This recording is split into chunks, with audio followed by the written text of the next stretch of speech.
All right, so today we're gonna intro our last kind of physical type of resource. Today we're talking about everything up above us. So, air sheds, like air quality, the same way we think about water and water quality. We're also gonna talk about soundscapes, just kind of introduce a couple of concepts with that. Following our sort of brief soundscape exercise previously. We're also going to talk about nighttime skies and dark sky reserves. And then just a brief sort of quick mention of landscapes and vistas. So we also mention landscapes and vistas as a function of our terrain and topographic resources. Like vistas are easy to manage if the landscape is working with you. But the flow of air and the quality of air both very strongly affect the perceptual quality of vistas and the sick Instagram edits that you get at them. So, first we want to think about air as a fluid, just like water. It convects and moves thermal masses around, thermal energy around. Right now, we are in, does anybody know, are we in a high pressure system or a low pressure system in this particular air shed right here, right now? Anybody take any meteorology classes? Okay, so think about a campfire. Think about the plume of smoke coming off of a lit campfire or bonfire. The smoke generally goes what direction as it's emitted from the campfire? Why does it go upward? Why is it lighter? It's what? Heated air. It's hot. Yeah, so as air heats up, it expands, and that same amount of mass, the number of molecules of diatomic oxygen and nitrogen and trace kind of everything else, including carbon dioxide, as that heats up and it expands, the density of it goes down. Same amount of matter occupying or trying to occupy a larger area. So we trap that low density air in a hot air balloon and it goes up. Or we light a campfire and it goes up. But if you've any of you guys and gals have taken fire management yet, 315, you're aware that smoke plume, especially a larger smoke plume or a volcanic eruption's smoke and ash plume, it doesn't go up infinitely. Like, these don't go out like geysers into space, as on one or a couple of the moons of Jupiter and Saturn. They have ice geysers that are shooting all the way out into space at escape velocity for those smaller bodies. What happens to the top end of a smoke or ash plume as it goes up towards the tropopause? Like 20 to 30,000 feet high, 5 to 6 miles up into our atmosphere. It's really cold up there. And so that hot plume, in the case of like volcanic super eruptions, punches through the tropopause and squirts all that particulate matter and all that, we would call it pollution, up into the stratosphere, where it stays up a really long time. There's no rain up in the stratosphere. Clouds don't go that high. And so it takes a long time for that stuff to come out of the atmosphere. Now, for a campfire or from our diesel and gas burning emissions, 2 or 4 stroke engine-based emissions, those are going to go up because they're hot, and they're also going to expand and diffuse rapidly. So we get sort of that characteristic conical shape. It's not a confocal collimated stream up. It sort of spreads out as it goes up, right? It'll hit some much colder, sometimes effectively denser layer of the atmosphere and start going sideways. So in wildland fire management, we're aware that this is a major forestry land management concern for the reasons of human health, for the people that are attached to that forest ecosystem that you're putting fire on. In particular for the elderly and respiratory compromised folks who are prone to asthma, that sort of thing. Or who grew up near highways and interstates. You're very likely to be prone to asthma and not have quite as much growth vigor and stuff like that.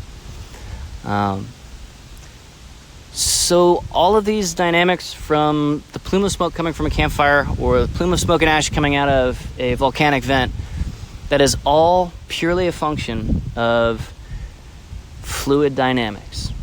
Hot fluids want to rise in the presence of a gravity field away from the gravity and sort of push colder, denser stuff out of the way. So our air shed is a microcosm of that general fluid dynamic. Here in this section of the United States, at this particular latitude, what general direction do our weather patterns tend to move in? From what direction toward what direction? Generally speaking, if you're watching a thunderstorm move across the radar nearby, what track is it usually taking? What heading is it moving? West to east, yeah. Is it precisely west to east? Is it a little bit south of eastward or north of eastward? Goes just like straight across? Stays at latitude?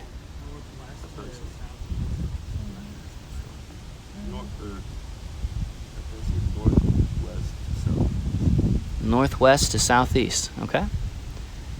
And sometimes when we get sort of disrupting air masses coming up, usually from the Gulf of Mexico, it'll push stuff slightly north of eastward. All right? But generally things are flowing west to east. So if you've never kind of taken a moment to think about why that is, like why does wind generally blow from west to east? Now, when you're near a huge body of water like the Atlantic or the Pacific or something like that, the day-nighttime temperature differential, because land and water cool and heat at different speeds, we get landward and seaward winds blowing back and forth both ways.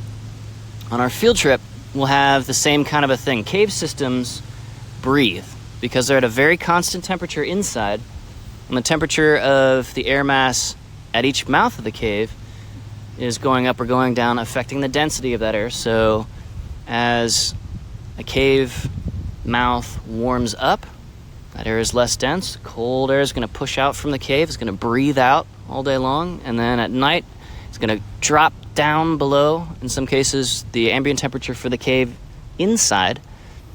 And so that colder air outside of the cave will push its way in. So caves are constantly breathing in and out. We'll see some good, hopefully, good environmental interpretation and education on the respiration of a cave system or the wind cycling of a cave when we go on our field trip. So keep this in mind. But for your park, are you at the same latitude as we are here in southern Illinois?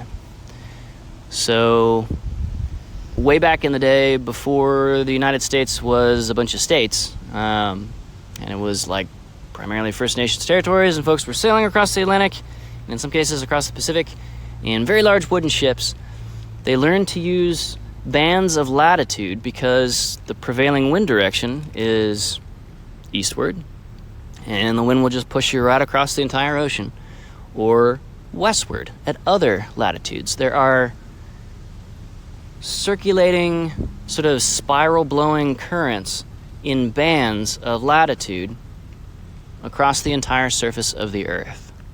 And then at very high elevation, way up, we have things like the jet stream, which runs at hundreds of miles per hour, up to 500 or 600 miles an hour, just blowing around basically the Arctic Circle all the time. Okay? So, we want to think about your park at different scales. At a very sort of local site scale, what can I see right around me? What's an interesting natural feature like a single geyser, like right here, that I can take a cool photo of and post online and stuff like that. And then zoom out to a zone of the park where this 1/3 of your entire park is managed for backcountry, or it's managed for easy front country walking, close to parking lots, stuff like that. Or one level up and away from that, the entire park unit. So most of your parks have one or several units, like each island in your park, or each side of a mountain range is typically managed as a different unit, because they can be pretty ecologically unique from each other, and so forth. And then outside of each unit of your park, You want to think about characteristics of your park like the topography, the terrain. One of the first clusters of resources we talked about earlier in the semester. Outside of that, we want to think about what are the air masses blowing across that topography? What weather does your park create? So we talked, again, as a brief reminder earlier in the semester, about how when there's a mountain range running north-south and our prevailing wind direction is east or west to east, that low-lying, typically the most water-carrying air is, closer it is to the ground, the warmer it is. It's real cold up in the stratosphere, ice cold. It's going to get pushed up closer to the stratosphere while carrying a bunch of water. As water cools, it loses its ability to, as air cools, any fluid, it loses its ability to carry stuff inside of it, basically dissolved. And so you get cloud formation as droplets. You get precip formation as rain, snow, sleet, hail, etc. Okay.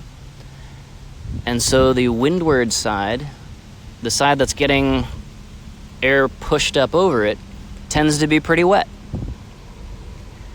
The leeward, or the sheltered side, tends to be what's called a rain shadow. So in the western half of the United States, we have a lot of mountain ranges, including the Rockies and the Front Range and the Santa Catalinas, and there's just hundreds of mountain ranges, mostly-ish running north-south, based on how the continent is sort of pulling apart like a Snickers bar and snapping, and bits of it are subsiding. So you get this sort of a washboard effect. And you dry out the wind, you dry out the wind, you dry out the wind, you dry out the wind. Western Washington is a temperate rainforest. It's super wet. It's cloudy. We get Forks, Washington, and sparkly vampires hiding under clouds. In Western Washington. In Eastern Washington, it's a desert.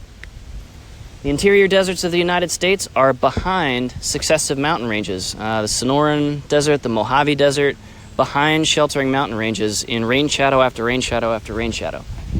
Okay? So, we want to think about air masses. What's the air mass local to your park? That is its airshed. What's upwind from your park? Is it the Pacific Ocean? Out in the Olympics? Okay, we're going to be managing things a little bit differently than if our airshed is the open Caribbean, at Virgin Islands National Park. So think about the characteristics of what's upwind from your park based on the prevailing wind direction and based on the prevailing land uses that discharge things into the atmosphere. For our purposes in this class, we're really only going to consider 3 kinds of atmospheric discharge as mattering to your park. First, volcanic ejecta, things like ash and pyroclastic missiles and stuff like that. Second, industrial agriculture. In the United States, we helped invent industrial agriculture with the Green Revolution and basically grew the world population by a couple of billion people in terms of the land supporting more mouths to feed. Coming up, we need a second Green Revolution to feed the extra mouths with declining soil quality, but that's another problem for another day. A lot more mouths to feed. All right, we need to double our food production by a lot. Okay, so in addition to volcanic and agricultural loading into your airshed, primarily in the form of greenhouse gases, so nitrogen-based fertilizers doing gas exchange into the atmosphere after getting sprayed, go up and change the air quality at your park. The third is pretty much transportation and power generation based on fossil fuels. Now, here in the U.S., we have the Clean Air Act, which goes a long way in making sure that our air quality is better than it once was. The other day, we were talking about how the Cuyahoga River once caught fire with all the industrial effluent or water pollution dumped into that river. Some of it just floats on the water and burns. And that is, to this day, an issue in other developing countries around the world, like India, for example, with the Ganges River and all of the unregulated effluent going on there.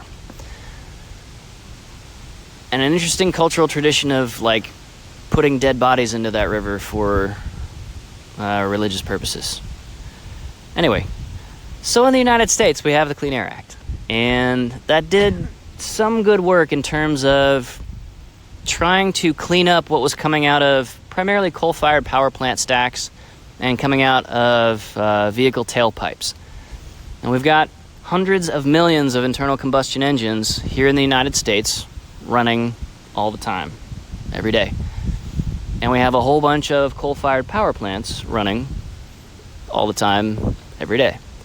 So what that means is sometimes your management of your resources in your park are entirely beholden to the physics of fluid dynamics bringing other people's pollution downwind and kind of continuously blowing it across your park. So, a lot of our parks tend to be more forested than the areas around them.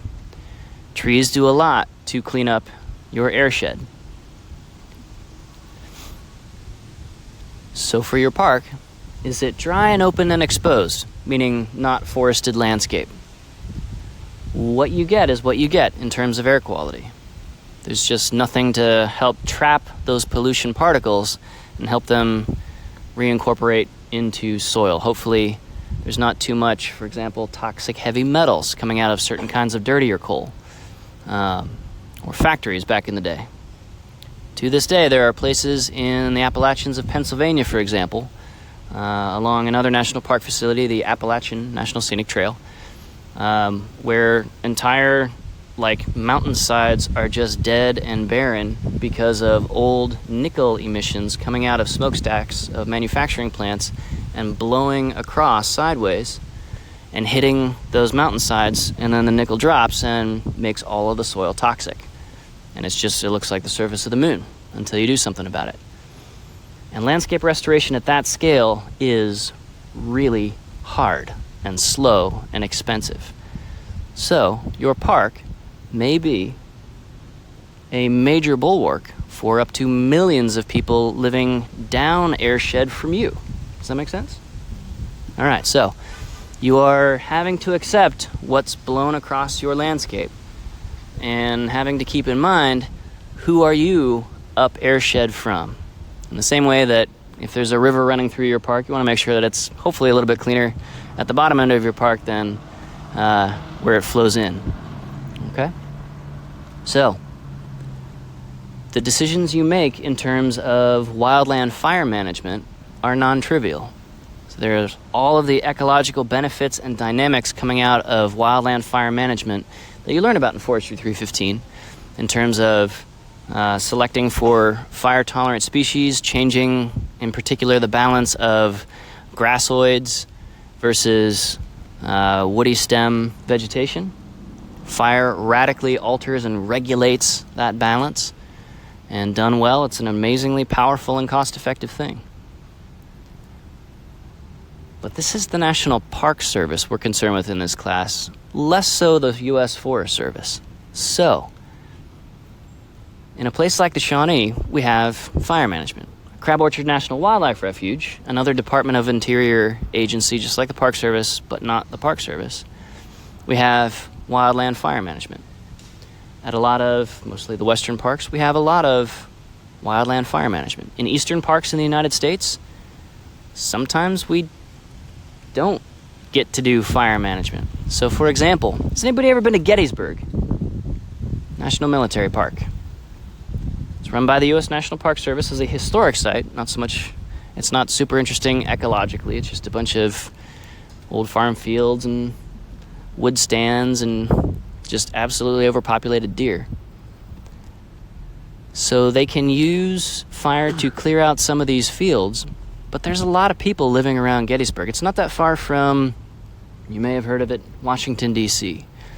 And on the wrong day, if you put a huge smoke plume into the nation's capital, the seat of power for one of the most powerful nations in the world, then somebody's going to be mad at you. Somebody's going to be real mad at you. And some of these other parks that are out west, that are pretty big, pretty dry, and that need fire to help regulate the kind of ecosystem we understand to be most natural for those places, like the Grand Canyon, we don't have a bazillion people living nearby. So it seems like a pretty obvious win. Let's put fire on the landscape. We'll clear out some scrubby stuff that's not real good for the elk and the deer, the muley deer, blacktail living nearby. Everybody wins, except for all of the people that have come to your park, the Grand Canyon in this case, to enjoy it, and who might be, on average, a little bit skewed towards elderly, so a little bit less able to breathe in smoke and cope with that well. And that means a very special kind of wildland fire management because of the airshed and because of the human wildlife or human user component on this landscape. So at the Grand Canyon, we have fires being put on the landscape as often as they can afford to and assemble the person power to do it, working in concert with the Kaibab and Coconino National Forests nearby. We have lots of fuel. And so if we put fire on the landscape at the Grand Canyon, around South Rim Village, it's going to smoke out a lot of people, and not in the cool, all right kind of way. It's going to smoke people out, put them in the hospital, and a small percentage will die from respiratory acute asthma responses. So, in parks for wildland management, like the Grand Canyon, we are gathering up all the fuel, we're loading it on trucks, we're taking it off-site, and we're burning it somewhere else, down airshed. Does that sound like a lot of work to you? Like a lot of extra work? Okay, it does to me too. But that's how the Park Service is going to do around South Rim Village at the Grand Canyon. At Acadia National Park, where the only thing down airshed is like thousands of miles, millions of square miles of Atlantic Ocean. Like, you're not going to smoke anybody out with bad plume management at Acadia National Park if you get it out over the ocean. They don't do wildland fire management because in the 1940s, before we understand a lot of what we understand now about wildland fire management, they had some wildfires on Mount Desert Island. And a lot of the homes and historic park structures on Mount Desert Island at that time were made out of wood. And those fires got real hot, real out of control, real fast. And as a result, it's a bunch of sort of scrubby early colonizers that tend to come in after fire. A lot of thin-skinned, light bark species, beech birch, aspen, that sort of thing. And to a forester, it doesn't look like a natural landscape whatsoever.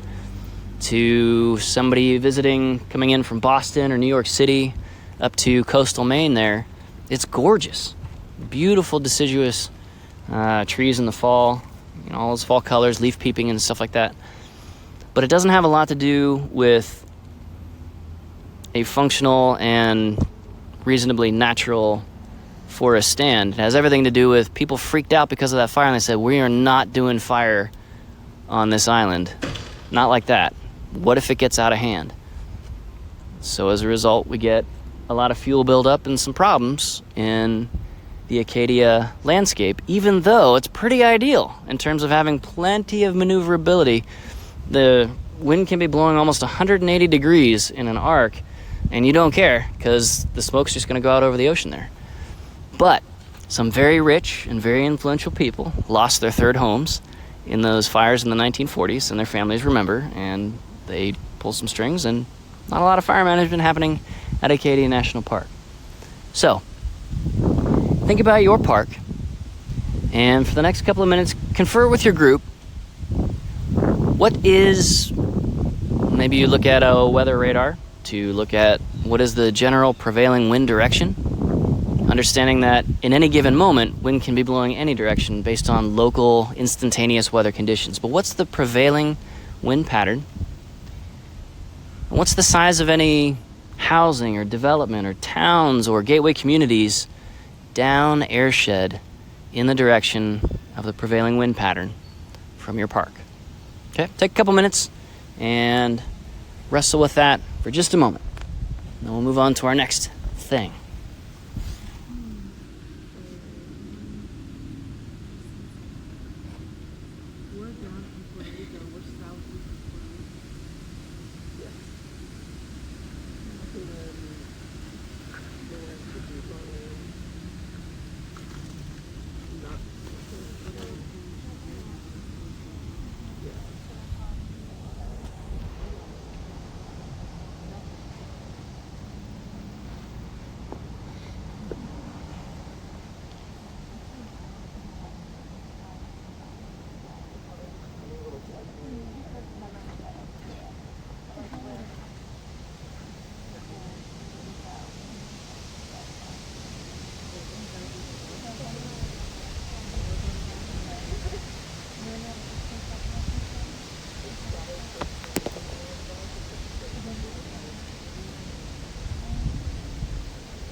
Okay, so what are you guys and gals starting to find? Does anybody have a slightly different, or maybe radically different, prevailing wind direction than what we're used to here in southern Illinois? We want to keep in mind that a lot of these places are pretty far from here, and that's okay. That's what keeps it interesting. Is everybody pretty much west to east, or slightly north of west to east, or slightly south of west to east?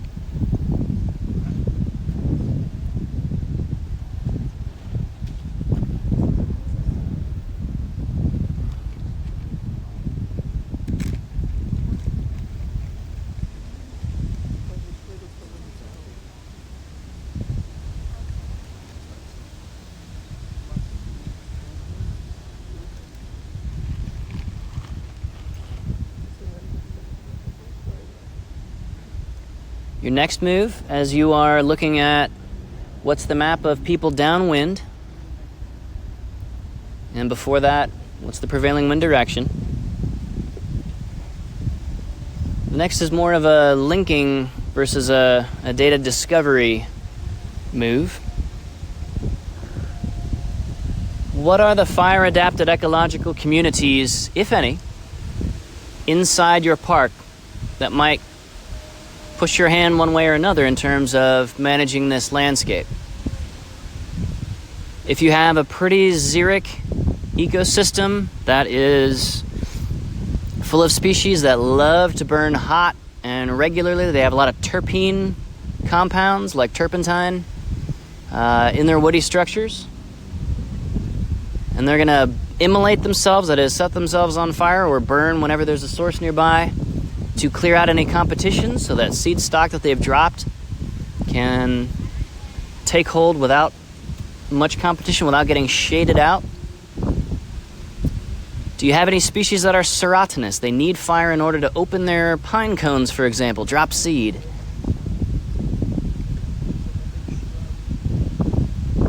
Do you have any species like maybe some invasive species that respond particularly well to fire management? Remember in the vegetation section we talked about Microstegium viminium and how that can, once it grows into a real thick thatch across areas of a forest floor, can really wipe out the forest floor's ecological composition, the species composition. And fire is good at taking it out, but you got to be careful with that thatch. That's a lot of fuel. So, prevailing wind direction, who lives downstream and is dependent on you getting this right, and third, what are the vegetative species or communities that have any specific relation to fire management, back from our vegetation section of the class.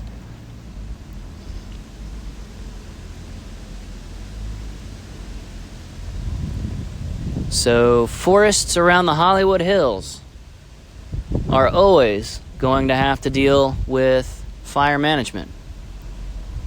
Partially because of the ecosystem there. It wants to burn. And that's okay. There's no good or evil in this. It's just what are the dynamics that are present? What are the dynamics we're shooting for?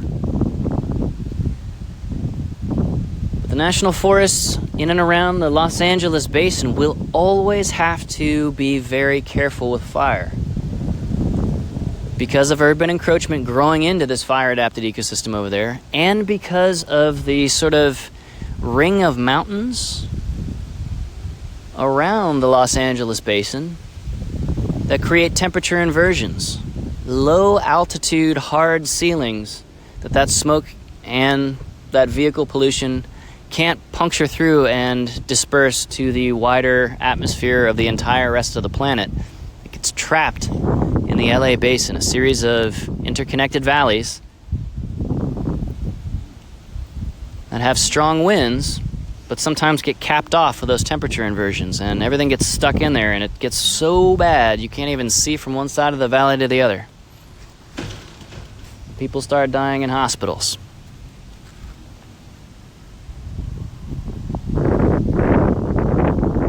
Okay?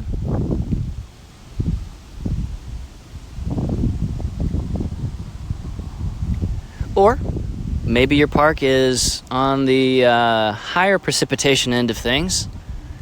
Certain park units are very rainy places, and you're probably, in the absence of severe runaway climate change, never going to have to worry about wildfires or smoke management in your airshed for that unit. So the rainy side of Haleakala National Park gets something like 24, 25 feet of rain a year. That's a lot.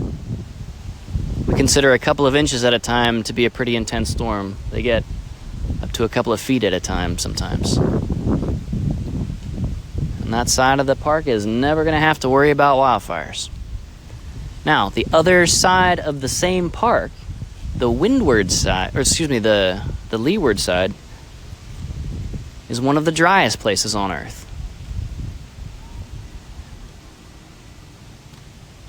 And the vegetation is too sparse to carry any kind of a fire, even though it might be a useful tool for getting rid of some grassy exotic invasives in that area. So for your park, to recap, what's the prevailing wind direction, generally based on latitude, which Coriolis cell that you're in, at that latitude. Here in the Midwestern United States, that latitude means we're pretty much blowing west to east. Second, what are the downstream communities that depend on you making successful fire management choices, and in particular air pollution management choices? Third, what are the vegetation communities in that airshed that you're working in? And do they have a predilection for fire? Do they make it extremely unlikely that fire is ever going to happen in that area? Is it too sparse? Not enough fuel buildup? Is there so much fuel? Are you managing a peat area? And you can have fires literally for decades at a time that go underground as zombie fires, pop back up. Like in parts of Indonesia and parts of Ireland.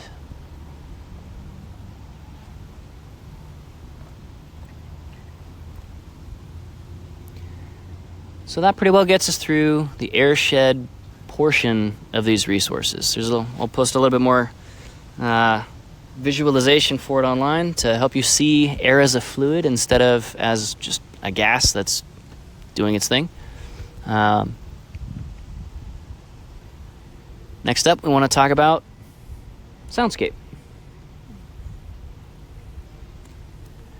So back towards the beginning of the semester, we pulled out phones in wilderness management and installed apps that measure sound pressure. What is the physical vibrational energy of gas molecules as they ram against your inner ear and transmit sound information to your brain. That energy level is called sound pressure. It's measured in decibels. Decibels are a nonlinear scale. So 2 more decibels is more than +2 in energy. Human beings perceive sound on a subsection of the audio frequency or pitch or musical note range. We call that A-weighted decibels when we are measuring that. So we can hear from about 200 hertz, or about 200 pulses per second against your eardrum, up to, at the high end, if you're young and you haven't listened to too much thrash metal or goblin core. Goblin core is a legit genre of music. What a time to be alive. Up to about 20,000 hertz, or 20 kilohertz. That's a very, very high-pitched whine to your ear.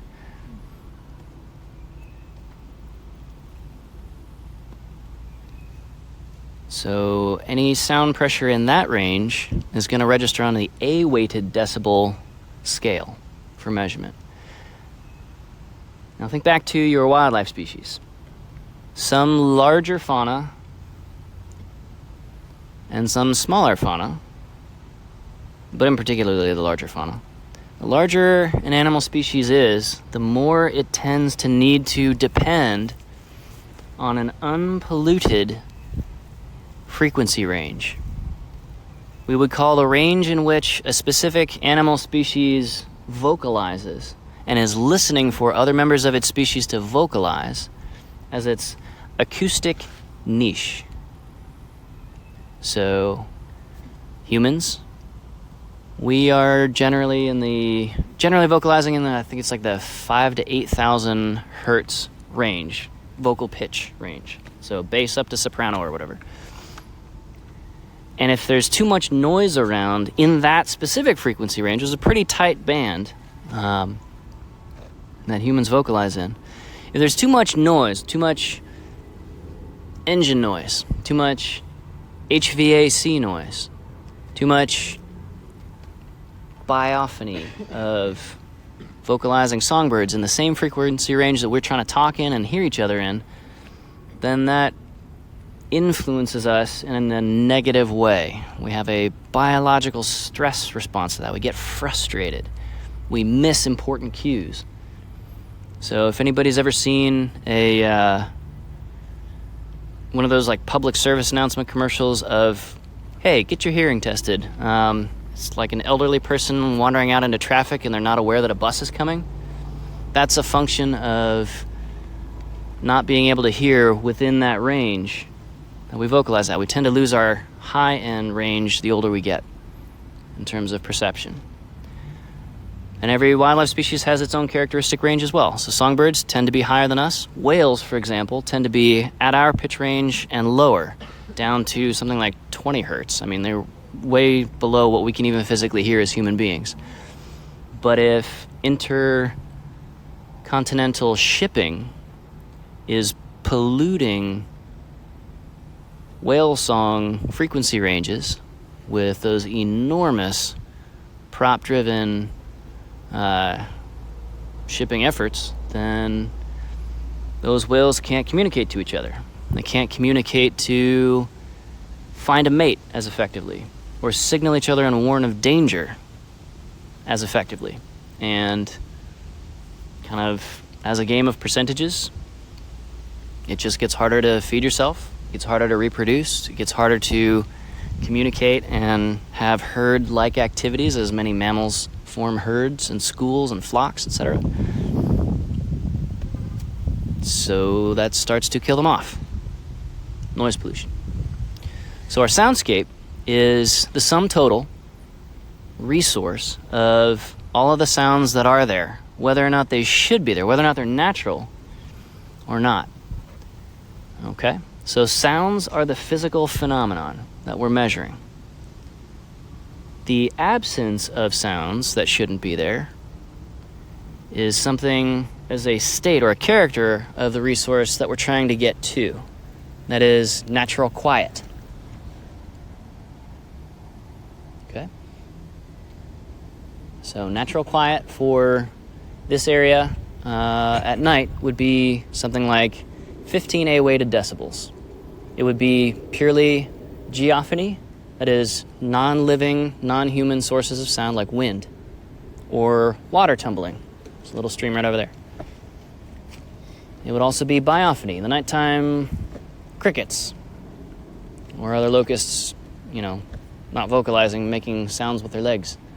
Biophony would also include bats signaling for navigation and communication and to echolocate food sources so they can eat a whole bunch of insects on the wing.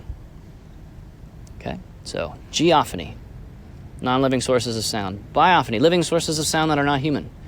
Anthrophony is a subset of living sounds that are specifically coming from us, and most commonly in our lifetimes from industrial sources. So at any given moment, we generally can't hear other people talking. So most anthrophony, the sound of humankind, comes from machines. And sounds propagate spherically in a shock wave or a vibration wave out from their source, and they lose energy, they get softer with the fourth power of the radius between the emitter and the perceiver. Okay? So, if you're standing right next to a chainsaw's unshielded motor, and it's 100 decibels, and then you move 2 feet away, it's going to be less than 100 decibels hitting your ear 2 feet away instead of your ear right next to it at 100 decibels. It's going to be 2, 4, 8, some factor of about 1/16 of the sound energy hitting you from 2 feet away versus right next to it. And if we go additional meters away or feet away, whatever distance you want to use, you divide the energy by the fourth power of the radius and a multiplication factor based on air characteristics like temperature, but we're going to keep that simple and hold that constant for now. Okay? So, geophony, biophony, anthrophony. They're all describing sounds at certain pitches with certain periodicity. So a reciprocating or repeating sound has a periodicity to it. It's not a constant sound. There is a group of characteristics of the sound called timbre that describe, is it mechanical sounding? Does it sound like metal parts banging on each other? Does it sound like wheels spinning? Does it sound like something else? Okay? So in addition to pitch and volume, there are timbre characteristics to every sound from every kind of source. And certain kinds of wildlife respond differently to sounds of different timbre. Humans respond differently to sounds of different timbre. So for example, the unspeakable N-word in ecoacoustics is the word noise. So noise is that subset of sounds that have a timbre that we describe as unpleasant or distracting or harmful or what have you. So standing next to a jet engine at 150 decibels unshielded, that's physically injuring instantly, like blood shooting out of your ear because you've ruptured physical, like wet tissue, like the wet computer of your brain just got partially blown out in that moment. Softer sounds at less than 150 decibels, hopefully, have negative effects as well. So, again, if the sound is louder and in the same frequency range as the vocalizations of a songbird species, that species is instantly more vulnerable to predation by snakes, by larger predatory birds, to whatever else. They can't signal to each other, hey, look out, there's a harpy eagle swooping in on our nest. Let's get out of here and try and attack it and drive it off, and so forth. Okay? So noise are the subset of sounds that cause problems. So, anthrophony is not the same thing as noise pollution. In forest rec management, we're going to always look at what's the resource, what's the objective reality without any value statements of what's the character of this stand of trees or this beautiful vista, how many miles linear can we see out of it, or what's the particulate air quality of this air. And whatever that number is, it's just a number. It's not good or bad or anything. Noise is an evaluation that says this sound is good or bad. Does that make sense?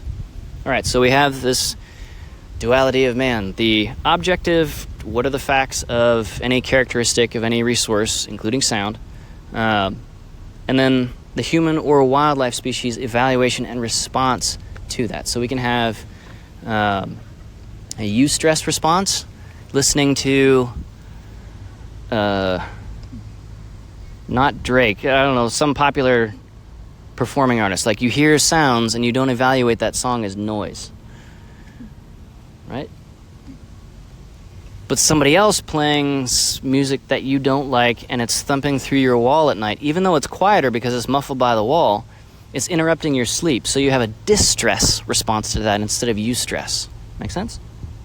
So we evaluate that song as noise, and we get unhappy. We don't sleep as well.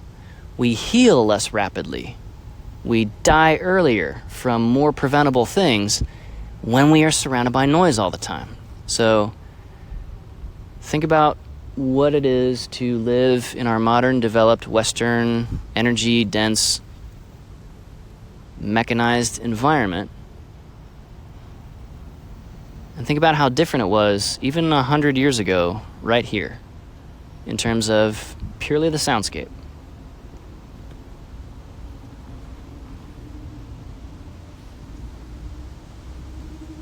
So every year across Europe, for example, about 250,000 years, 248,000 or whatever it is, years of healthy human life are lost to noise pollution because people can't sleep quite as well.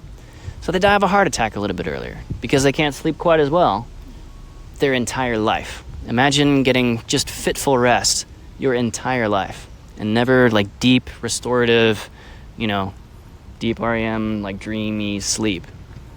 More like nap time all night and you're just kind of tossing and turning because it's noisy out. And your body, your subconscious mind, you can't not freak out about it just a little bit. Okay? Same thing is true with wildlife. So if wildlife hears something brought into their habitats as a function of recreationists that you're managing, that can screw them up pretty hard. Quadrupedal ungulates, you can stampede them over a cliff, no problem. Certain loud anthrophonic sounds can trigger avalanches in avalanche-prone areas and kill lots of people and wreck habitat, and so on and so forth.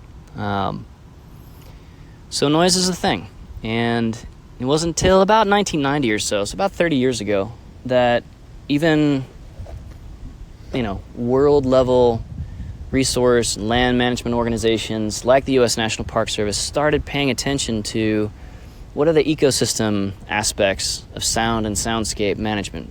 How are we doing? We don't even know. As it turns out, sort of tracking this stuff over time, our noise pollution level, things that are not benefiting humans but are still present in our landscape, they are getting louder. They are getting denser, occupying more of the audible frequency range, and they're penetrating farther into natural spaces. As we build more subdivisions and we start taking our boom boxes with us everywhere, and we always have our ear pods in, and so on and so forth. So anthrophony is increasing as a lot of the surface of the earth has been deforested for things like palm kernel oil, because orangutans are less tasty than butterfingers, so we need palm kernel oil for everything and its sister. As we deforest, the natural sound ablation or absorption effects of dense canopy especially in rainforest jungle areas, that goes away. And that landscape gets louder, in addition to all the other things it becomes under deforestation. So, species that were extremely sensitive to audio pollution have some trouble. When we go on our field trip to Mammoth Cave, one of our assignments before going into the cave system is to take just a second and listen. And think about what that cave system's physical conformation, its physical shape, is going to do in terms of channeling sound of excited little kids and tour guides and visitors like us, and the equipment to run the lights and safety extraction gear and the elevators in Mammoth Cave National Park underground. And then think about the interface and the overlap of any super sound sensitive species in that cave system, like what? Bats. Yeah.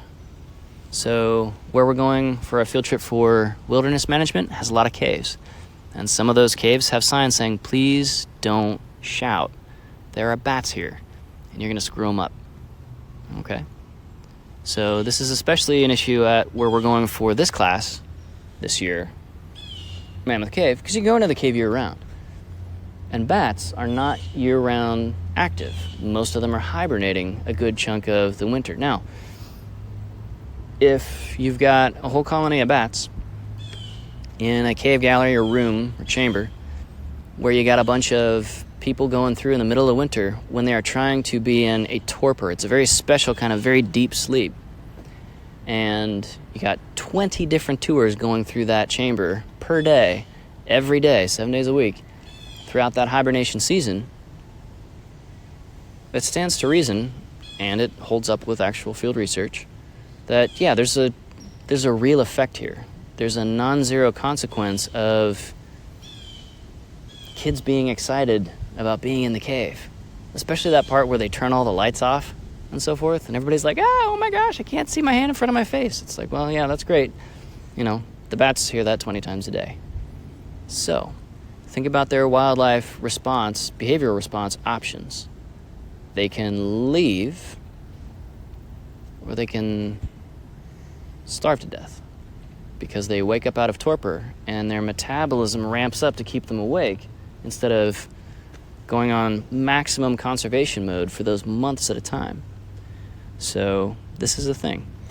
And the huge colonies of bats in the visitor accessible section of Mammoth Cave, less than 1% of its total explored length, they're basically completely depauperate of bats for this reason. We came in and we displaced them with our sound, primarily. And also our particulate air pollution from dirty lanterns and stuff like that. We'll learn all about particulate air pollution and soot in caves when we're in Mammoth Cave, so we'll talk about that then. But the idea here is that our sounds, in particular our noises, make a huge difference. Now, think about certain kinds of outdoor recreation that might be in your park or might be disallowed from your park that add a lot of sound, maybe some of or all of that is noise, to the soundscape at your park.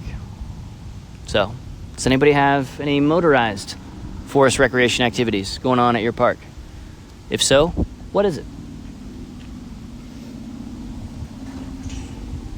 Boats? You have a? You think bigger boats going by? I mean, yeah. Cruise ships. Yeah, so when I got to go whale watching once at Acadia National Park. I took a day off from doing field work, and we got on this, pardon my French, but Americans do boating.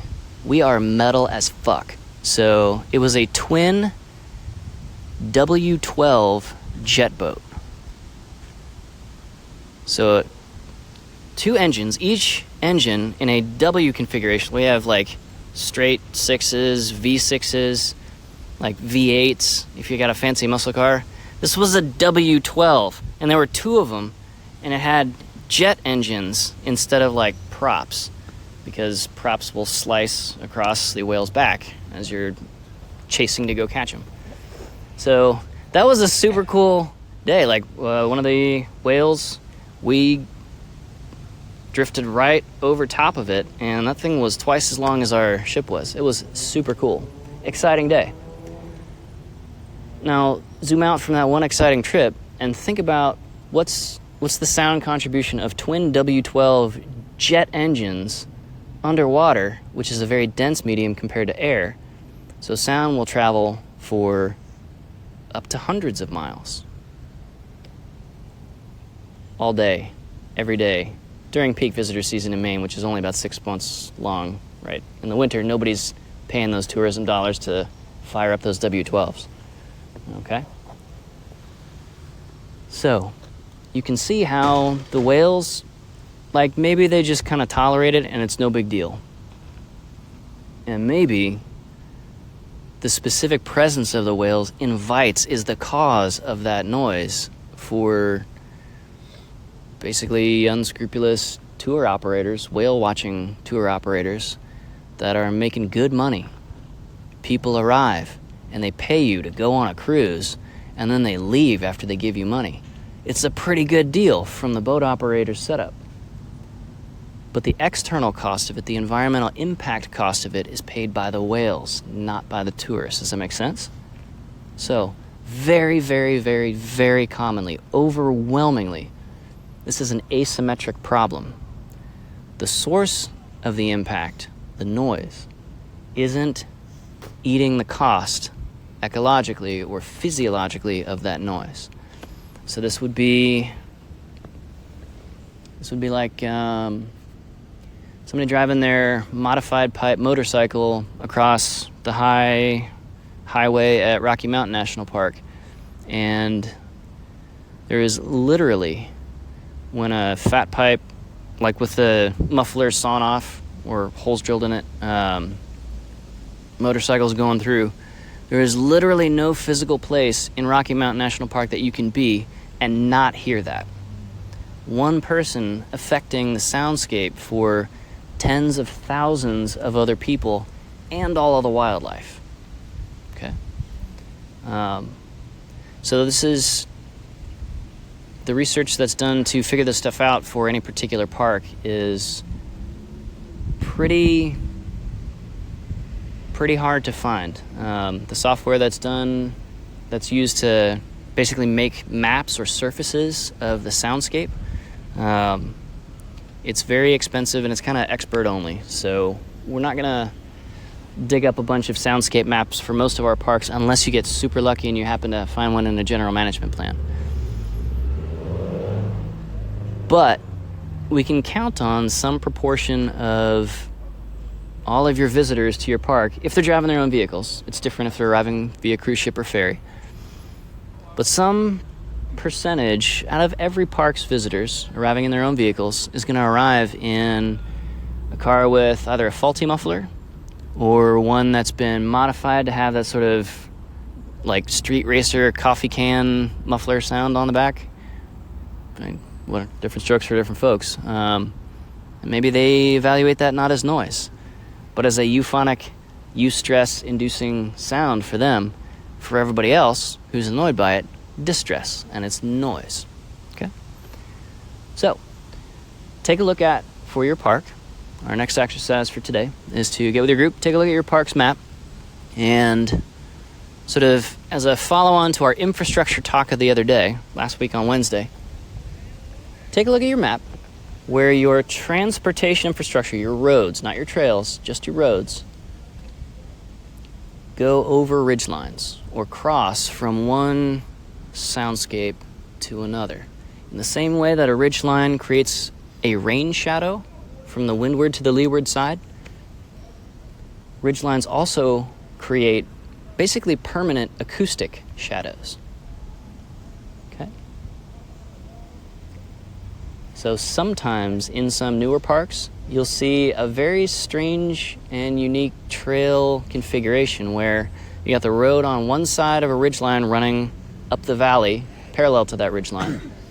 And then all of the hiking trails and recreation facilities and campsites and stuff, they're on the other side, specifically for acoustic shielding reasons. So take a look at your park's map specifically the roads, and see where any of those roads are elevated. That's where we're going to have a problem with sound pollution. Where the roads are down in the bottom of a steep walled valley, that's where we're going to have particulate air pollution getting trapped. Okay? So it's kind of a hard to win either way proposition in terms of air and soundscape quality based on where your roads are placed with any kind of topography channeling the airflow in one direction or another and sound propagation in one direction or another. So sort of the concave, so the opening upward shape of most ridge lines with their alluvial fan bases, that's going to reflect sound pollution up into the sky and away, and it's just going to dissipate in the upper atmosphere where the air is really thin. Nothing's going to hear it. So it's almost like it never happened. But that same concave, sort of opening up towards the sky shape is going to do a real good job of trapping physical particulate pollution inside that same valley. All other things being equal. All right, does anybody have any roads in your park that cross a pass, a saddle point, or run along a ridgeline? They're not super common because it's expensive to cut a road up along a ridgeline, but we do have them sometimes. And if your park is mostly a wilderness area like Isle Royal, easy mode, there are no roads anymore there. There are no roads at all. Exactly. Don't say I never helped you. All right. Good.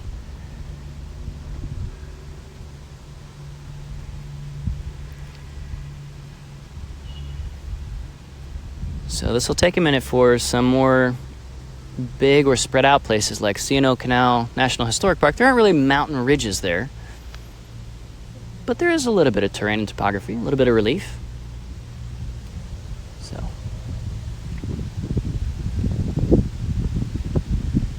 So without getting too much into the technical nitty-gritty of the physics of air and sound modeling, like the Navier-Stokes equation, stuff like that, where are your most likely sources of noise pollution? Generally road noise, and so forth. So for example, to calibrate your sense of this, average road noise, so continuous average road noise during the day at Rocky Mountain National Park at around 7,000 feet elevation, so less dense air, less long-distance transmission of noise. Engines and the contact patch of the air exploding out from underneath the tire's tread, those two will combine to create about a human perceptible or A-weighted decibel level of about 65 decibels. So that's like a voice slightly raised conversation. Like you have to kind of raise your voice a little bit to be heard over that if you're standing right next to the side of the road as cars and trucks and buses and motorcycles whiz on by, on average.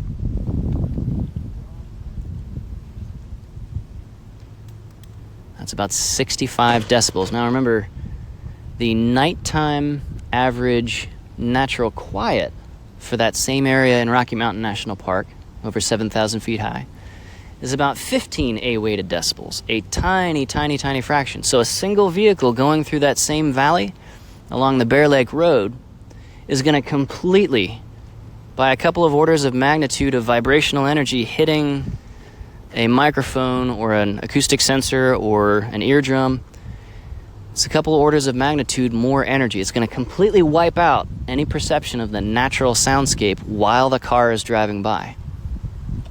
And if a predator uses that acoustic camouflage to strike, nobody else is going to know. And the predation was successful and that prey species was just depredated. They would not have been caught and eaten otherwise if they could hear the advance of that predator. So we do some good things in putting roads into our parks, making things accessible and safer for emergency medical issue extraction and all of that, and managing fires using roads as not great fire breaks, and so forth. And we also bring some problems in terms of road noise and particulate air pollution when we do. That's a management trade-off. So we do the work, we figure out the road lines that are going to pollute the least and serve the most, and cut in those roads and shut down sections of road that are super problematic. The Park Service is a major sponsor of the development and use of acoustic pavement or low noise pavement. It's stupid expensive, but there are ways to pave roads and trails and so forth that don't create near as much contact patch noise as the vehicle rolls over it. Soundscape matters a lot where you have mixed uses. So as you guys are looking at your transportation corridors and networks, that is your roads, and they're interfaced with topography for potential noise pollution areas. Also think about, where do we have multiple uses overlapping each other? Maybe even away from vehicles. So like at Jackson Falls, where you have rock climbers up on the wall, calling to each other, playing music, having a good time. And then horseback riders on the trail network immediately at those cliff bases. A shout from a person can sound a lot like, to a horse, it can sound a lot like a mountain lion. Has anyone ever heard a mountain lion scream? Anybody? What does it sound like? I probably sound like Sounds like a woman or girl getting, like, murked, like screaming in death throes, kind of. And it does a couple of things for the mountain lion. So it can startle prey and reveal locations and stuff like that. And for a horse that is paying a lot of attention to its surroundings, trying to figure out if any of the sort of very faintly colored lumps in its view shed might be a mountain lion, because they don't see color not quite as well as a human does. If they hear somebody like shouting or screaming, maybe as they take a whipper off of a sport climbing route, so falling off of the rock face and depending on their protection to catch them, and a whipper is you go down and sort of smack into the rock face, hopefully safely, wearing your helmet, your brain bucket. Well, if a horse hears that in a predatory position, mountain lions love to pounce down onto the back of a horse and take the horse down. It doesn't matter if it's a climber or a mountain lion to the horse. They sound like the same thing. It's going to react the same way. So it's going to freak out, try to get the rider off of its back, and just nope itself out of there. Okay? So take a look at your non-transportation corridor areas, your primary recreation activity areas. Do you have any mixed uses that might cause an interaction like that? Do you have horseback riders at your park? Do you have rock climbers in the same area? Do you have boats or other generally fairly loud watercraft in your park? Do you have any sensitive freshwater or marine, so saltwater wildlife species that might be sensitive to boat noise all day long, all year long in their habitat? Does that influence or harm their abilities to breed, gather food, raise young, grow old, senesce, navigate from one area to another, and so forth? Okay, so noise pollution hurts wildlife. Noise pollution hurts humans. And parks, in the Denver Service Center, there's a whole group of dedicated foresters working with eco-acousticians to measure and map the soundscapes and characterize them at parks all across the U.S. National Park Service, and they're starting to farm out to some other land management agencies as well. So if this is something that's interesting to you, there's a really cool career field that not a lot of people know about, and this is it. So that's a thing. and you get to live outside Denver, right? Fort Collins is a nice place if you're a dentist or working for the National Park Service. It's nice. Okay, so let's see. After wildlife effects of noise, we're pretty much looking at the last piece of this is going to be, how do humans attribute noise? So humans as a wildlife species, and recreationists in particular, we have one sort of additional layer to all of this. There's a sense of attribution. That is, you and I have an extra cognitive process that identifies and puts a backstory behind each sound that we hear. And it's generally unconscious. We don't think about it. It's not an active reasoning process.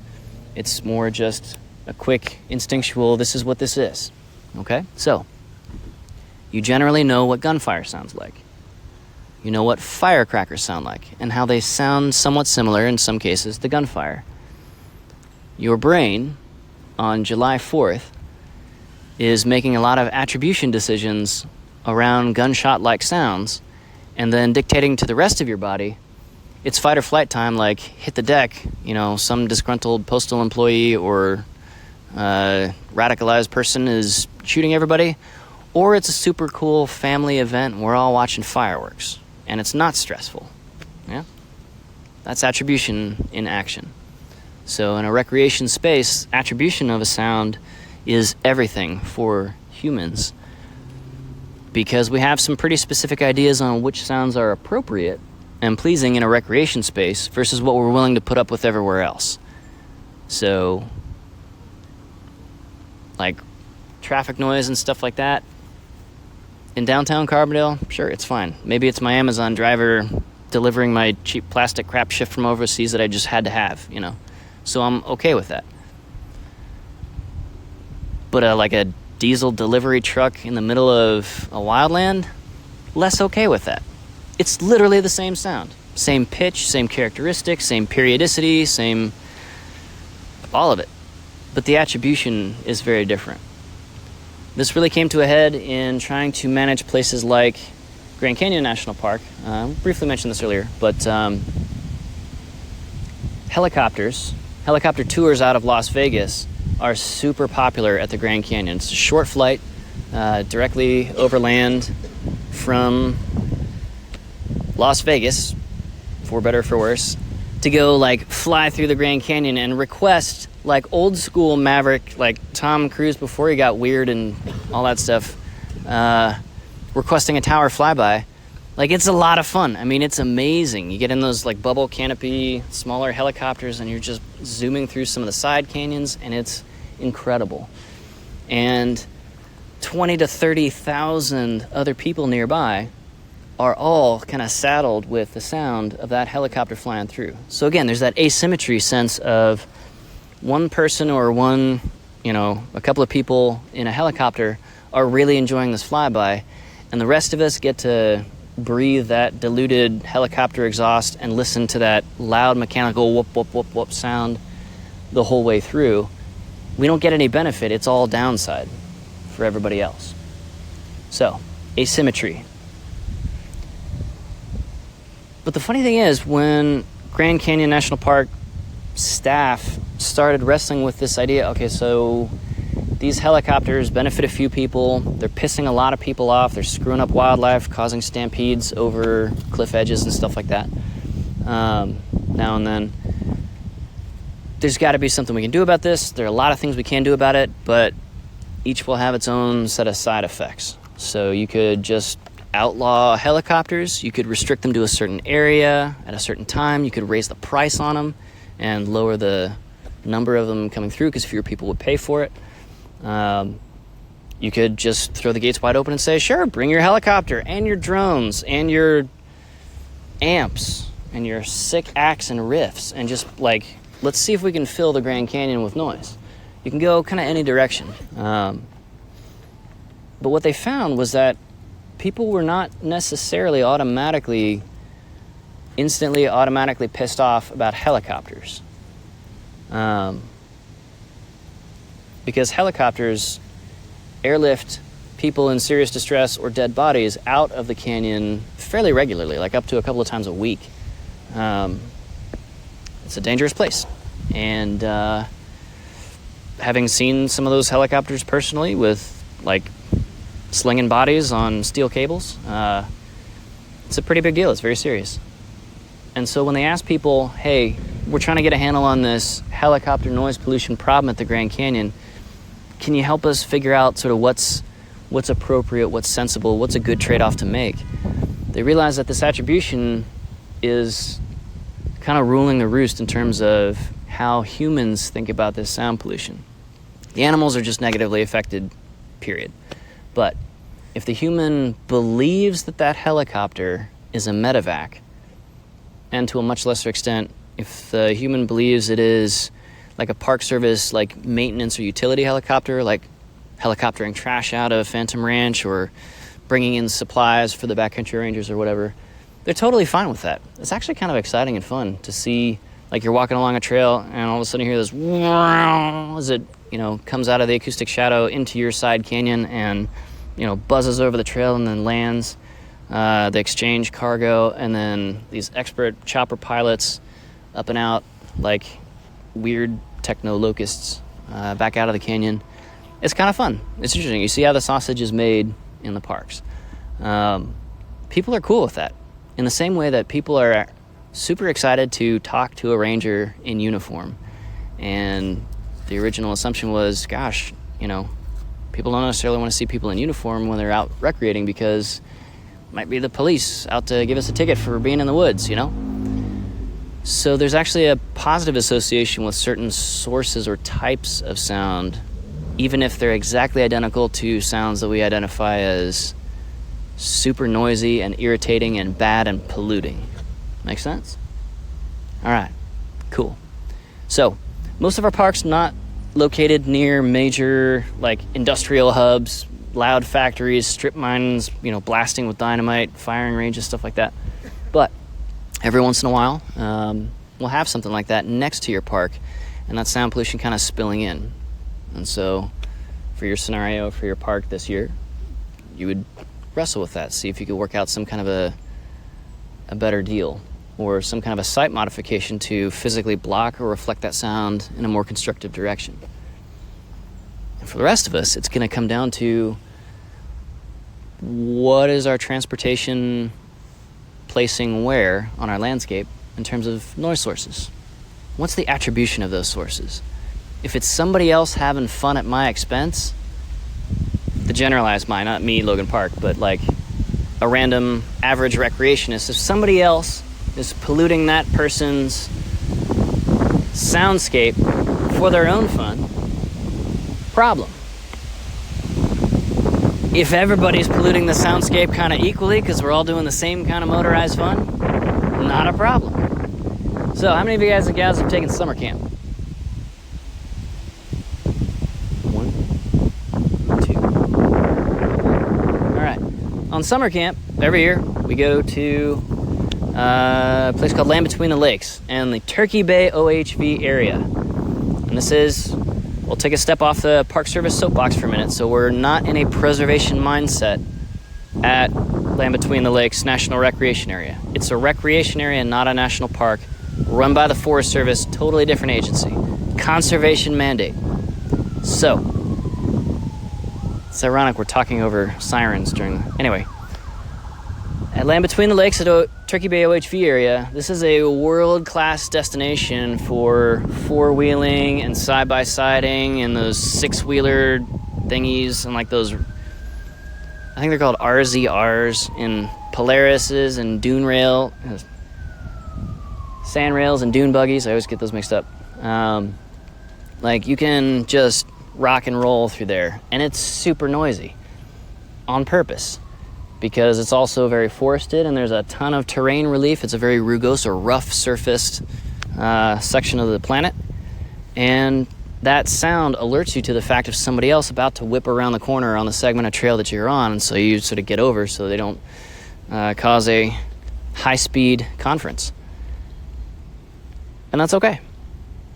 So does your park have maybe a unit or a particular area given over to noisy kinds of recreation, and that's how it is? At Turkey Bay OHV area, it's called a sacrifice zone. We know it's going to be noisy. We know those knobbies are going to tear up that soil forever. We can't stop that unless we pave it. And then it's not a Forest Service experience at that point. It's like an urban OHV park. So we're just going to have places torn up. And it's okay if we confine all of that noisy soil shredding use right there, because it's confined to that space, and we're okay with that in a conservation mindset. Parks do the same thing, but to a less intense extent. So we'll have sacrifice zones. Every square foot of a constructed trail is a sacrifice zone, if that makes sense. We're killing everything that's living above and within that soil so we can put a trail there and confine people's feet to that spot or that lane so that they're not trampling everything else. So does your park have a concentration zone with noise? We tend to put all of the road maintenance stuff, the motor pool, the graders, the highway resurfacing gear, the trucks, all that stuff, in one or a couple of motor pools to confine that heavy diesel work noise to some of those places. We tend to confine a lot of our roads and parking lots around structures at the edge. The lodges at the edge, the cafeterias, the gift shops, the visitor centers, the bathrooms at the edge of a natural area inside your park, versus plonking it in the middle where sound's going to radiate, again, spherically out in all directions from that. So is that pretty much squaring with what you guys saw in terms of facilities placement on Wednesday? Okay. If your park doesn't have that, or if it has a bunch of stuff around the edge and a bunch of stuff like smack dab in the middle, we want to go there. We want to interrogate why that is. There's probably a pretty compelling reason to have noisy park facilities in what would otherwise be the natural quiet interior. So, where is your park very quiet? Where is it noisy? They're generally going to be the same places for any given moment during the year, generally fairly noisy always in one spot and quiet other places, if that makes sense. There is some seasonality to this, but mostly because our visitor uses change during season. So the whale watching noise pollution, it's about a 4 to 6 month window in the season, really the core 4 months, and then you got a month on either end called the shoulder season around the peak. And then the other 6 months of the year, the whales are good. Like, they don't have to worry about those very, very loud, very exciting and cool, but very loud whale watching ships. Okay, so there's a seasonality to it, but not necessarily as much of a changing spatiality to it, except for those seasonal effects. Cool? All right, any questions about soundscape? This is kind of a new sort of forest resource that most of us haven't spent a ton of time thinking about. We talk about it a little bit in this class, a little bit in summer camp, but that's about it usually. So, any questions about soundscape?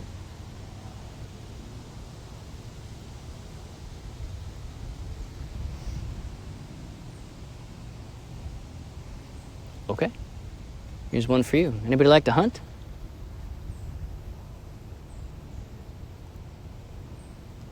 Or fish?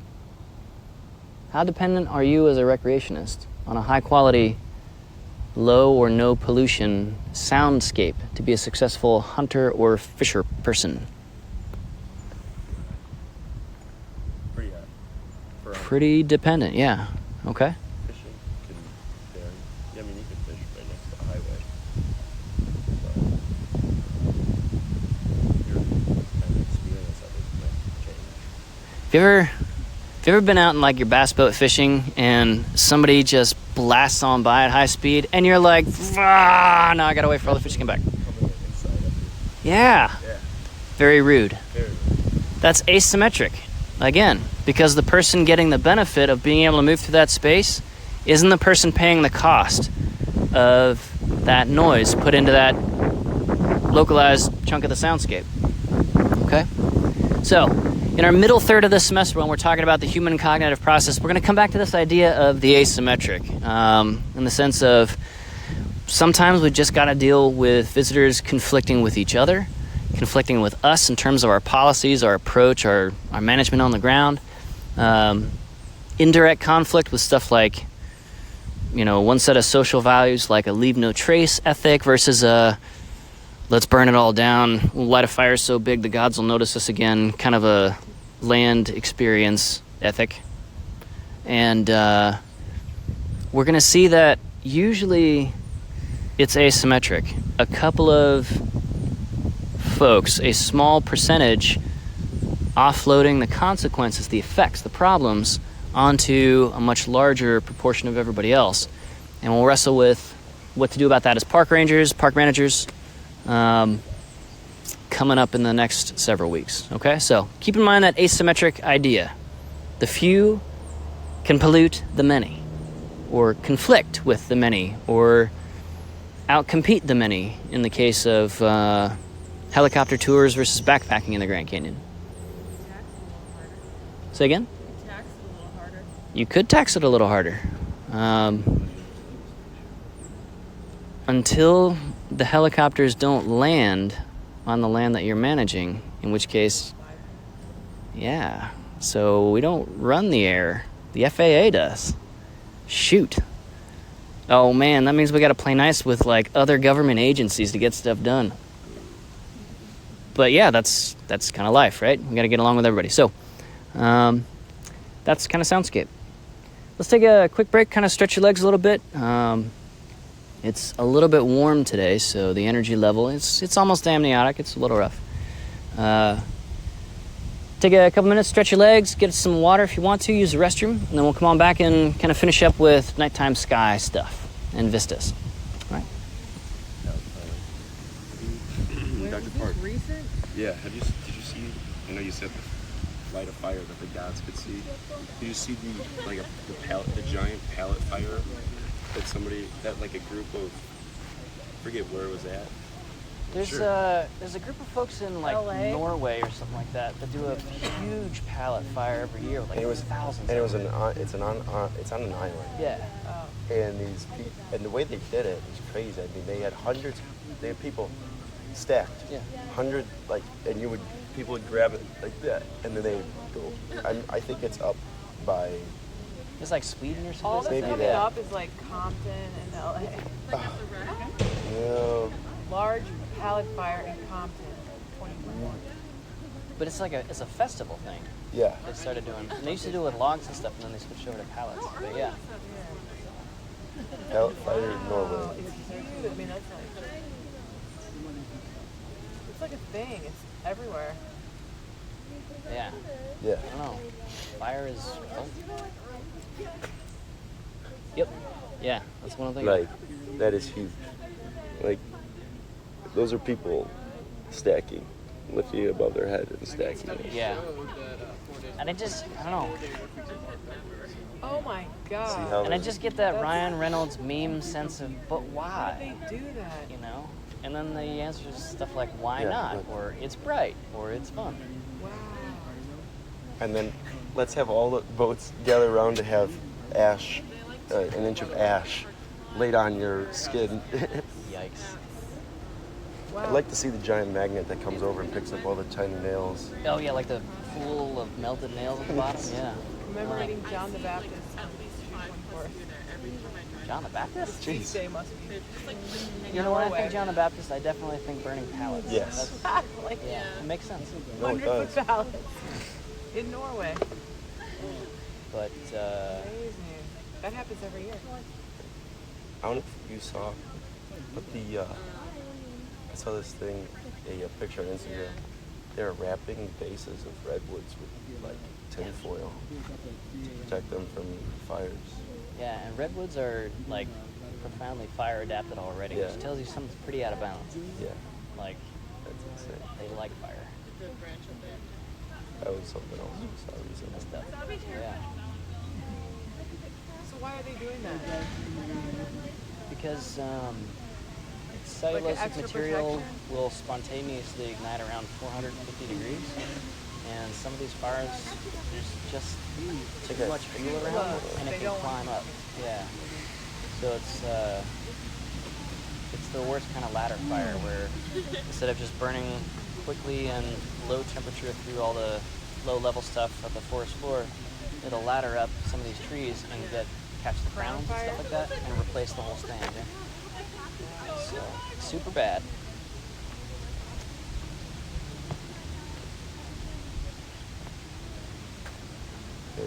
We had friends fly to Greece recently, and they said, "Man, we got off the flight in Athens. We couldn't breathe."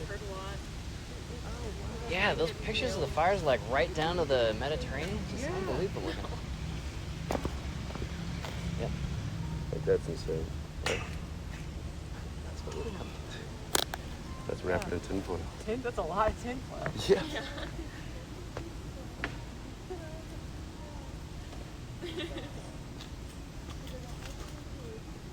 I'm amazed that they were able to pass them to allow like those pink Jeeps in Sedona. Like just Jeep tours through like, it's a pretty protected area. I mean, it's not in the Coconino, like in actual the Sedona part. Yeah. Sedona's just a strange place. It is. It's like so eco, and yet I was like, oh wow, they're having. Yeah, I like didn't see any, like I didn't pass any hiking, but they're there. going through the desert Southwest, like most of it is just extremely fossil fuel, fossil water, completely dependent. And then every once in a while you run across these like intentional communities or like sustainable neighborhoods or whatever. It's like these little one-off things here and there where folks were like, we can't live in a desert with a Western lifestyle. We've got to do something a little bit differently here. You know, I have like adobe or rammed earth houses and solar panels and constructed wetlands and all that stuff. But yeah, I don't get it. Yeah. And like, what other place in the nation? Jeeping is I know. huge out there. What can you think of like any other place where you could drive a half hour and have like a 60-degree difference? Like you could be hot in Sedona and then go up to Flagstaff and it's snowing within 30 minutes. Yeah. I don't know anywhere else. I mean, you could do like the Tahoe to the ocean, but that's like multiple hours. Right. But to do that short of a distance, where it's that The Grand extreme. Canyon is like that. There's a 70-degree difference on hot days from the bottom to the top. It can be literally snowing up at the top and literally 100 degrees down at the bottom. I mean, my temperature change wasn't that big, but I mean, when I was on Pikes Peak, like we camped at like the middle of it, which was probably like 12,000? probably around 12,000 maybe. It was like 70 in the morning when we started hiking, and as we got to like a rest camp area, it started to sleet. Oh my God, you like weren't Then ready it for changed to snow. Then it came back to rain. So we just stayed there for a little bit. We hiked up a little bit more. It started hailing. Then it came back to snow, and then a thunderstorm rolled in. And it was around like 56 at the peak. that. Oh wow. Well, that's why those day hikes, like in Yosemite, you can't just take off like da-da-da, flip-flops. By the time you get to the top, you're in a blizzard, you know? Yeah, Oh. you can put that on a sign of the trailhead. No, and you people don't. walk right by it. You know? My Right. Scoutmaster, Every day at the he Grand Canyon, wore shorts the whole day. You ended But up it in kept- shorts. Bring it back together. taking off his winter coat. Oh my his- God. Days, Like we got about 15 Yeah. minutes left, so we'll cover nighttime No, you have no skies problem. Yep. and dark sky initiative real quick, and we'll call it a day. It's awesome, bar trail. All right, so we want to kind of lean a little bit into a couple previous areas of resources to kind of roll them together into another type of resource that the U.S. Park Service is really kind of out in front, even starting conservation of, preservation of, restoration to, and so forth. So,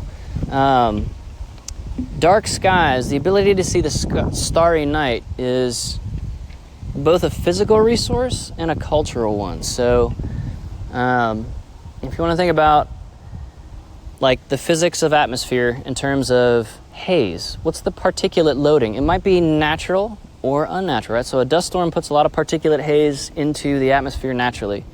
Smokestacks, factories, coal power plants put a bunch of particulate matter into the air anthropogenically. And either way, those little particles are going to do some things. They're going to reflect a lot of light if they're light colored, like sulfate aerosol particles. They're going to absorb a lot of heat and trap a lot of heat down low if they're dark colored particles. And kind of regardless of the color of those particles, solid particles, aerosols, and moisture droplets, cloud particles, for example, when sunlight hits those, especially at a low angle, like the sun's low on the horizon or looking sideways through the atmosphere, you can see like 100 miles of dense atmosphere loaded with particles, and looking straight up, you might see 100 miles, not really that high, of atmosphere, but not a lot of particles. You get this sort of band of haze or obscuring dust and cloud droplets or rain droplets or snow, kind of low on the horizon. Now, this is pronounced enough in certain national parks that it's a visible to the naked eye pollution effect. So if you've ever been to Great Smoky Mountains National Park, anybody? Yeah, one of the most popular parks in the world. Have you been up top, like on top of Klingman's Dome or any of the high passes or anything like that? When you were looking out across, especially westward, up Airshed into like Kentucky and Tennessee, did you see sort of a brown strip low on the horizon and then beautiful blue sky everywhere else? So about the first 10 or 15 degrees, the width of your hand, brown atmosphere, and then above that, normal blue skies. Anybody remember that? Okay, that's not an everyday thing anymore. It used to be. But to this day, there's enough smokestack output and vehicle emissions and factory emissions and stuff like that in the Tennessee Valley, in eastern Kentucky, Tennessee, places like that, that you can see the discoloration of the atmosphere in a real thick layer, and that layer's altitude or elevation is right about the same elevation as the tops of the Great Smokies.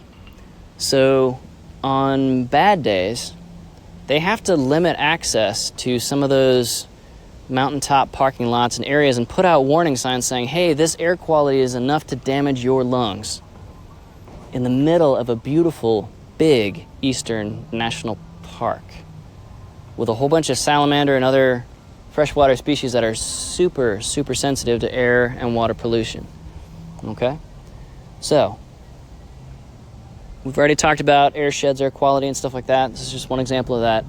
But what that also can mean is that it's more difficult at Great Smokies to see bright night sky lights, like brighter stars, supernovae, comets, meteorites. Satellites create light pollution. If you follow Starlink and if you think Elon Musk is a cool meme, then, you know, we got to wrestle with Starlink satellites polluting the night sky. They're very, very bright. They're way more reflective than anybody thought they would be, and you can see them just in these big strings going across the nighttime sky. You can see the International Space Station at night when the angle's right to the sun, reflecting off the solar panels and so forth. It's pretty cool, and we should be able to see all that stuff. But in most of the developed world, and especially in rapidly developing countries, India, China, places like that, parts of the eastern United States, there's so much haze that you can barely see any stars. Sometimes the only stars you can see in like downtown Chicago aren't even stars at all, they're the planets, and they're way brighter than stars. So light pollution is the thing that cuts everybody off from our surroundings, our world. It has ecological problems associated with it as well. Sea turtles, for example, use the light of the moon as a navigational beacon, and lights left on porches and expensive beach homes screw up the directions, and sometimes they'll go up the beach, like they'll miss the ocean literally. Think about how bad that is. Leaving a light on in migratory sea turtle habitat in their hatchling areas, they'll just miss the ocean and go up and just die because they can't access the food and navigation and safety that they need. So, you know, the obvious solution is, well, get everybody to turn their lights off. But this is America. we have some trouble with, getting everybody to like wear their seatbelt or wear a mask or get vaccinated or whatever. Imagine what it's like trying to tell everybody, could you just turn your freaking light off? Like, don't be that person. So light pollution is a wicked problem in park management. We can put low wattage lights, we can put louvered slats, so downward angled slats on lights so the light only goes downward. We can put them low so it's illuminating where you step on a paved path at night. Very commonly you'll see these louvered low, very warm color temperature lights between a campground and an amphitheater. We'll see that at Mammoth Cave when we go there, when we camp, and so forth. So the Park Service went through and retrofitted pretty much all of their parks to have a minimum light footprint and minimum light aimed upwards where it can hit those aerosol particles and get reflected sideways into your eyes so that you can see things like the Milky Way in parks. Now, I said earlier that nighttime skies are also a cultural resource, so pretty much every culture has some kind of basis or background or creation part of the myth attached to things like constellations. So when we wrap our cities in so much concrete and 10,000 watt xenon lights around our car dealerships in Las Vegas and stuff like that, that we cut ourselves off from those things, well, a lot of folks felt pretty strongly about this, like, hey, we're cutting off the next generation from things that we got to enjoy for free because of our lights. So the Park Service is helping to lead the charge on, it's called the International Dark Skies Initiative, just working with basically everybody that uses lights, everybody, to turn them off at night, put them on a timer, use less damaging, warmer color temperature light wavelengths, and so forth, okay? So at a place like Mammoth Cave National Park, this is extra hugely important because a lot of those cave species, they need to not have light. Others are adapted to be blind and they don't really care one way or the other about the light, but you can imagine that a cave ecosystem is pretty sensitive to anthropogenic light sources. So just super short sermon on that. And the night sky is a resource that we're gonna all have to manage this semester in concert with everybody that's around us that may not have to care as much as we do about it. All right? Cool. So keep an eye on that.